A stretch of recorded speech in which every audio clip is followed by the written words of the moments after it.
बच्चों, स्वागत है आपका हमारे YouTube चैनल पे। मैं हूँ गायत्री और आज जो टॉपिक हम कवर करने वाले हैं वो है एडवर्टाइजिंग सर्विसेज। एडवर्टाइजिंग की अगर हम बात करें तो आपने टीवी पे बहुत सारी एडवर्टाइजमेंट देखी होंगी, ठीक है। चाहे फिर वो मैगी की हो, डव की हो या फिर किसी और ब्रांड की। तो यहाँ पे आपको क्या दी जा रही है, एक तरीके की इंफॉर्मेशन दी जा रही है कि हमारा प्रोडक्ट क्या करता है, मार्केट में एग्जिस्ट करता है, इसको खरीदिए, ये इस काम आता है। नाउ ये एडवर्टाइजमेंट जो की जा रही है वो किस लिए की जा रही है, ताकि आप क्या हो उस चीज़ को देखें और ट्राई करें, ठीक है। अब जो बनाने वाला है, जो मैन्युफैक्चर है या जो प्रोड्यूसर है, वो लेके आ रहा है अपना प्रोडक्ट, पर उस प्रोडक्ट को आप तक कौन पहुंचा रहा है? एडवर्टाइजिंग सर्विस पहुंचा रही है। अब ये एडवर्टाइजिंग सर्विस कौन प्रोवाइड करता है? एडवर्टाइजिंग एजेंसीज प्रोवाइड करती हैं। यानी कि ये इंसान ने प्रोडक्ट लेके आया अपना, वो ले गया एडवर्टाइजिंग एजेंसी के पास। अब उस एडवर्टाइजिंग एजेंसी ने क्या किया, उस प्रोडक्ट की एड बनाई और उसको क्या किया, टेलीविज़न पे या फिर किसी भी तरीके से चला करके आप तक पहुंचा दिया। तो आपके पास प्रोडक्ट की इंफॉर्मेशन पहुंच गई। तो आपने उसको यूज़ किया, ख़रीदना चाहा, ऐसे में क्या कर दिया, उसको आपने अपनी डेली लाइफ में इन्वॉल्व कर लिया। तो यहाँ पे इस पर्सन की क्या बन गई, सेल बन गई, ठीक है। Meaning of advertising. Advertising is a form of paid non personal presentation. देखो, एक तो पेड है। पेड क्यों है? यहाँ पे जब ये पर्सन अपना प्रोडक्ट यहाँ एजेंसी के पास लेके जा रहा है तो ये कह रहा है मेरा प्रोडक्ट प्रमोट कर दो और मैं आपको क्या दूंगा, पैसे दूंगा, तो इसलिए ये पेड फॉर्म में है। देन नॉन पर्सनल है, नॉन पर्सनल प्रेजेंटेशन है, क्योंकि ये पर्सनली यहाँ कस्टमर के पास नहीं जा रहा, इस एजेंसी के थ्रू आप तक रीच कर रहा है। And promotion of idea, goods और सर्विसेज। तो यहाँ पे प्रमोट क्या कर रहा है, वो अपना गुड प्रमोट कर रहा है। By an identified sponsor through various media. किसके थ्रू कर रहा है? Identified sponsor. आइडेंटिफाइड स्पॉन्सर कौन है यहाँ पे? Advertising agency. Then various media like newspaper, TV, radio, internet, इन सब के थ्रू भी ये क्या कर रहा है, अपनी प्रोडक्ट को प्रमोट कर रहा है। नाउ इसके फीचर्स देख लेते हैं। Features of advertising. सबसे पहले है paid form. The advertiser page for space और टाइम। तो यहाँ पे जो एडवर्टाइज़र है, यानी जो अपना प्रोडक्ट या अपने गुड्स सर्विसेज आप तक पहुँचाना चाहता है, वो क्या करता है, पे करता है। किसके लिए पे करता है? स्पेस या फिर टाइम के लिए। जो भी एड्स आप टीवी पे देखते हैं वो पेड होती हैं, वो पैसे भरते हैं तभी उनके प्रोडक्ट को प्रमोट किया जाता है। Now non personal, no direct contact between buyer and seller, यानी कस्टमर एंड एडवर्टाइज़र के बीच में कोई पर्सनल जो लिंक है वो नहीं है, कोई कांटेक्ट नहीं है। देन है identified sponsor. The advertiser is clearly mentioned. जो एडवर्टाइज़र है उसको क्लियरली मेंशन किया जाता है।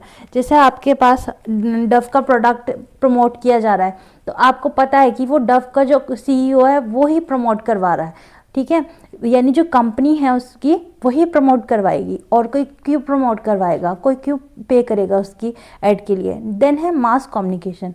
Message reaches a large audience. तो यहाँ पे लार्ज ऑडियंस को एक साथ रीच किया जाता है। नेक्स्ट है हमारे पास persuasive. Aims to influence consumer behaviour. यहाँ पे जो कंज्यूमर बिहेवियर है उसको इन्फ्लुएंस करने के लिए एम किया जाता है, यानी कि आपके जो रेगुलर प्रोडक्ट हैं उनको हटा करके आपको न्यू प्रोडक्ट की आदत डालने की कोशिश की जाती है। नेक्स्ट है हमारे पास ऑब्जेक्टिव्स ऑफ एडवर्टाइजिंग। अब इसके ऑब्जेक्टिव क्या रहते हैं? सबसे पहले तो है to introduce a new product. अगर कोई न्यू प्रोडक्ट आया है तो वो एडवर्टाइजिंग के थ्रू क्या करा जाता है, आपको इंट्रोड्यूस करवाया जाता है। Then to increase sales. मान लीजिए कोई एग्जिस्टिंग प्रोडक्ट है तो उसकी एडवर्टाइजमेंट क्यों करेंगे, ताकि उसकी जो एग्जिस्टिंग सेल्स हैं उसको बढ़ाया जा सके, ठीक है। Then to create and maintain brand image. जो ब्रांड की इमेज बनी हुई है उसको क्रिएट या मेंटेन करने के लिए भी एडवर्टाइजमेंट करवाई जाती है। देन है टू एजुकेट कंज्यूमर्स। कंज्यूमर्स को एजुकेट करने के लिए भी ये क्या किया जाता है, एडवर्टाइजमेंट करवाई जाती है। Then to face competition. अब एक ही ब्रांड तो एक पर्टिकुलर प्रोडक्ट नहीं बनाता, बहुत सारे ब्रांड होते हैं। अगर आप सोप्स में देख लें, टूथपेस्ट में देख लें या शैम्पूज़ में देख लें, हर चीज़ में क्या है, बहुत ज़्यादा कंपटीशन है। तो उस कंपटीशन को फेस करने के लिए भी एडवर्टाइजिंग का यूज़ किया जाता है। To support sales promotion and efforts, तो यहाँ पे सेल्स प्रमोशन को सपोर्ट करने के लिए भी एडवर्टाइजिंग की जाती है। Now types of advertising. सबसे पहले है product advertising, promotes goods and services. Example soap, mobile phone, perfumes, ये सारे क्या हैं, प्रोडक्ट है। Then institutional advertising, builds company image, जैसे टाटा ग्रुप की ऐड आती है। देन नेक्स्ट है हमारे पास informative advertising, provide product information. Next है persuasive advertising, encourages brand preference. जैसे कि आपने देखा होगा सर्फ की बहुत ज़्यादा कंपटीशन रहता है, तो वहाँ पे वो कहते हैं ये साधारण है और ये हमारा ये पर्टिकुलर ब्रांड का है, ठीक है। नेक्स्ट है reminder advertising, keep product in consumers mind. मान लीजिए एक प्रोडक्ट को बहुत ज़्यादा टाइम हो गया है मार्केट में उतरे हुए, तो वो क्या करते हैं, बार बार एडवर्टाइजमेंट क्यों चेंज करते रहते हैं, ताकि प्रोडक्ट को कंज्यूमर के माइंड में रखा जाए। नेक्स्ट है एडवर्टाइजिंग मीडिया, किसके थ्रू आप एडवर्टाइजमेंट करते हैं। सबसे पहले है प्रिंट मीडिया, न्यूज़पेपर और मैगजीन्स में ऐड देखी होंगी आपने।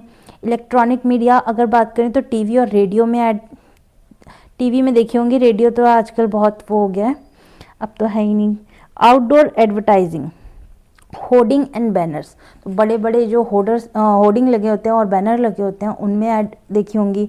देन है digital media, social media, website और यूट्यूब के थ्रू बहुत डिजिटल मीडिया का यूज़ करके एडवर्टाइजमेंट आजकल की जाती है। Then transit advertising, ads on buses, train, three wheelers and e rickshaws. तो यहाँ पे मेट्रोस के ऊपर देखा होगा, ई रिक्शास के ऊपर देखा होगा, ट्रेन के ऊपर देखा होगा, यहाँ पे उसके थ्रू भी एडवर्टाइजिंग की जाती है। नेक्स्ट है हमारे पास एडवांटेजेस ऑफ एडवर्टाइजिंग। सबसे पहले है क्रिएट्स अवेयरनेस, आपकी प्रोडक्ट को जो कंज्यूमर्स हैं या पोटेंशियल कंज्यूमर हैं उन तक पहुंचाता है, तो यहाँ पे अवेयरनेस क्रिएट हो जाती है। Increase sales and market shares, तो यहाँ पे सेल्स और मार्केट शेयर इंक्रीज हो जाते हैं। Help in brand building, brand building के भी बहुत ज़्यादा ये काम आती है। सपोर्ट्स लार्ज स्केल प्रोडक्शन, यहाँ पे लार्ज स्केल प्रोडक्शन को भी सपोर्ट करती है। देन एजुकेट्स कंज्यूमर, कंज्यूमर जिसको आपके प्रोडक्ट के बारे में पता ही नहीं है वो कैसे यूज़ करेगा, यहाँ पे आपके कंज्यूमर को एजुकेट भी करती है। नाउ नेक्स्ट है हमारे पास लिमिटेशन ऑफ एडवर्टाइजिंग। सबसे पहले तो कॉस्ट क्या रहती है, हाई रहती है। देन कैन बी मिसलीडिंग, कई बार मिसलीडिंग भी निकल जाती हैं। काफ़ी एडवर्टाइजमेंट ऐसी भी आती हैं जो फूड प्रोडक्ट की होती हैं, इसमें ये मिनरल है, वो है न्यूट्रिशन, और फिर वहाँ पे जब उसका FSSAI का वो टेस्ट पास करने लगते हैं वहाँ पे कहीं ना कहीं कुछ ना कुछ निकल आता है। तो एनकरेज अननेसेसरी कंजम्पशन, अब बच्चों में ये बहुत ज़्यादा पाया जाता है कि मैंने ये चीज़ देख ली तो मुझे यूज़ करनी है, तो अननेसेसरी कंजम्पशन को एनकरेज करती है। नेक्स्ट है less effective for industrial goods, industrial goods के लिए ये लेस इफ़ेक्टिव है। क्यों? क्योंकि जो बॉडी पार्ट हैं उसके ऑटोमोबाइल के, उसके लिए ये इतना ज़्यादा कारगर नहीं रहती। नेक्स्ट है लैक ऑफ पर्सनल टच, यहाँ पे कोई पर्सनल टच नहीं रहता, ठीक है।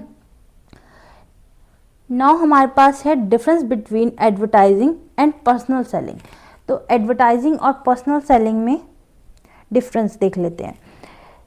नेचर की अगर हम बात करें तो यहाँ पे एडवर्टाइजिंग क्या है, नॉन पर्सनल है, पर पर्सनल सेलिंग में आप क्या करते हैं, डोर टू डोर जाके इंटरेक्ट करके उस प्रोडक्ट को बेचते हैं।